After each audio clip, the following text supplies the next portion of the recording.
मुझे सबसे पहले मैं चाहूंगी, क्योंकि वायुसेना ने जिस तरह से 11 एयरबेस तबाह किए हैं, रेडार सिस्टम तबाह किए हैं, वहां डिफेंस सिस्टम जो है वो तबाह किया है, तो क्या कुछ रोल रहा है ये हम समझें। तो हम सबसे पहले जरा स्क्रीन पे चलते हैं और भटनागर से मैं चाहूंगी, मार्शल भटनागर भी हमारे साथ अगर आए तो समझने में आसानी होगी।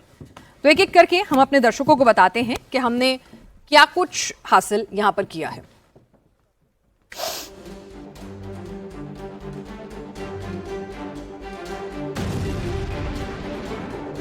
मैप के जरिए सर हम समझाते हैं। ये देखिए सर, ऑफेंसिव और डिफेंसिव दोनों, आप इधर आ जाइए सर ताकि आप बड़ी स्क्रीन पे समझा सकें।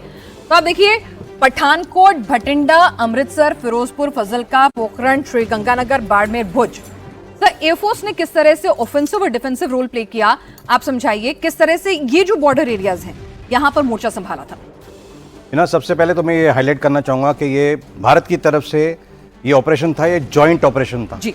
इसमें बहुत ज़बरदस्त प्लानिंग हुई थी, काफ़ी डिटेल्ड प्लानिंग हुई थी, बिकॉज बड़ी क्लियर डायरेक्शंस थी कि सिर्फ टेररिस्ट टारगेट्स को टारगेट किया जाना है। टेररिस्ट अटैक्स जो टेररिस्ट जहाँ हाउस्ड हैं, जहाँ उनकी ट्रेनिंग हो रही है, जहाँ उनका रिक्रूटमेंट होता है, वो सेंटर्स को टारगेट करना है।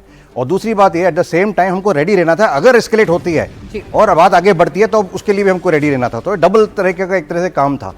उसमें शुरुआत में हमको जो टारगेट दिए थे वो थे 9 बेसिस जो आईबी और एलओसी के पास थे।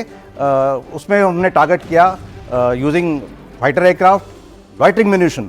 फाइटर एयरक्राफ्ट ने यूज़ करे, रफाल ने यूज़ करे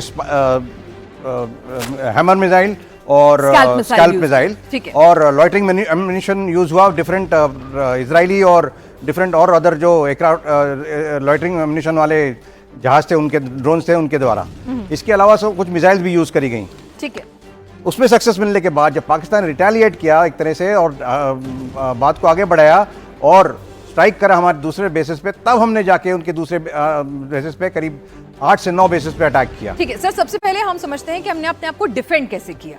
डिफेंसिव हम कहाँ रहे, क्योंकि बार बार बात हो रही है आकाश तीर की, इंटीग्रेटेड जो एयर डिफेंस सिस्टम है उसकी हम बात कर रहे हैं। तो किस तरह से ये पूरा का पूरा डिफेंस सिस्टम जो है तैयार हुआ। और आपको बताएं कि हमने तो सिर्फ टारगेट किया था ऑपरेशन सिंदूर में टेरर कैंप्स को। जब पाकिस्तान की तरफ से स्वॉर्म ऑफ ड्रोन्स और मिसाइल हमें भेजे गए तो किस तरह से हमारे उस इंटीग्रेटेड सिस्टम ने, ये देखिए सर, ये जो ड्रोन्स आ रहे थे, मैं यहाँ पर, ये जो पाकिस्तान की तरफ से यहाँ से लगातार ड्रोन्स जो हैं वो अलग अलग राजस्थान, पंजाब में ड्रोन्स वो लोग भेज रहे थे, ड्रोन्स अटैक कर रहे थे, मिसाइल अटैक हो रहा था। तो वो जो अटैक्स थे वो यहाँ पर इन तमाम एरियाज में हमने देखे, जम्मू में भी देखे, कश्मीर के इलाकों में भी देखे। तो उसे हमारे एयर डिफेंस सिस्टम ने, एयरफोर्स के जो एयर डिफेंस सिस्टम है उसने कैसे न्यूट्रलाइज किया। फिनाज एक तरह से बहुत मैसिव अटैक था। बड़े भारी मात्रा में ड्रोन्स भेजे गए जो कि एक स्वॉर्म की तरह से आते हैं, एक झुंड की तरह से आए थे। ये पाकिस्तानी ड्रोन्स भी थे, कुछ चाइना ने प्रोवाइड करे थे, वॉलेट ड्रोन्स थे, और उसमें बहुत सारे ड्रोन्स जो ऐसे थे जो टर्की ने प्रोवाइड किए थे। टर्की ने लास्ट में, अगर आपको याद हो, 5-6 दिन पहले एक एयरक्राफ्ट लैंड किया था जिसमें उनके पायलट्स भी आए थे जो ट्रेन कर रहे थे इनको, और बहुत सारा इक्विपमेंट आया था, वो कुछ बेसिस से ऑपरेट कर रहे थे। तो ये तीनों सेट ऑफ ड्रोन्स थे जो यूज़ करे गए, जिसको इंडिया ने डाउन किया। कैसे डाउन किया? तो इंडिया के पास ऑलरेडी एक एस्टेब्लिश सिस्टम था जिसको बोलते हैं IACCS, जो एयरक्राफ्ट को कंट्रोल करता है, रेडार्स को कंट्रोल करता है और मिसाइल्स को कंट्रोल करता है। उसके बाद वो बड़े एरिया के लिए है, और स्मॉल पॉइंट्स के लिए हमने जो दूसरा सिस्टम तैयार किया था लास्ट स्पेशली 2 से 3 साल में, उसको कहते हैं आर्मी वाला थिंग जी। सर हम जरा पहले आपने बात की है IACCS की, तो जरा कुछ उसके बारे में डिटेल बता दें। कुछ ग्राफिक्स हमारे पास बहुत हद तक मुमकिन है कि वो मौजूद होंगे, तो वो ग्राफिक्स अपने दर्शकों को दिखाएंगे, उसमें बताएंगे कि किस तरह से इंटीग्रेटेड एयर कमांड और कंट्रोल सिस्टम ने काम किया। एयर डिफेंस, रडार, सेंसर्स, ये वायुसेना के कंट्रोल सेंटर से कनेक्टेड रहते हैं।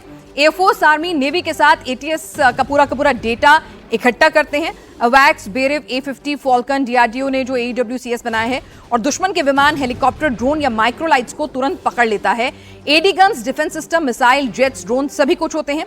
और सर बार बार दोहराया गया कि ऐसा नहीं है, सब लोग सोच रहे थे कि S-400, लेकिन ऐसा नहीं है। आपको बता दें कि जो हमारे पुरानी मिसाइल्स थी, पुराने जो एयरक्राफ्ट थे, माफ कीजिएगा, पुराने मिसाइल, जो पुराने अटैकिंग सिस्टम थे, उनको भी इसमें इंटीग्रेट किया हुआ है। थोड़ा इस सिस्टम के बारे में बता पाएंगे सर?